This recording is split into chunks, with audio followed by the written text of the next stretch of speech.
Today marks the 50th anniversary of the March on Washington. And Purdue University is celebrating by showing an award-winning documentary. News 18's Amber Hardwick brings us more on Eyes on the Prize.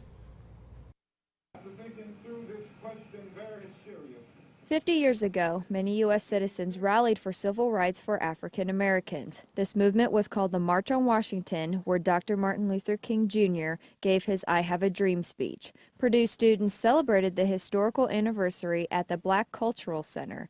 They watched a documentary called Eyes on the Prize. Purdue Black Cultural Center Director Renee Thomas says the 14-hour film explains the civil rights movement and the March on Washington. It highlights some very historical moments in U.S. history. It talks about racism, particularly as it relates to the KKK. The documentary takes you on a journey to Washington, D.C. and shows Dr. King's I Have a Dream speech. Thomas says the documentary ran all day for students to come between classes. And we wanted to provide some context for students in terms of the historical relevance of not only the march, but the entire civil rights movement. Purdue student Scott Upshaw says Eyes on the Prize is beneficial for all students. He says many people know Dr. King's speech was a monumental step in history for America, but some might not know the elements of his speech. It's minorities against majority, it's Asians against Africans, it's anything.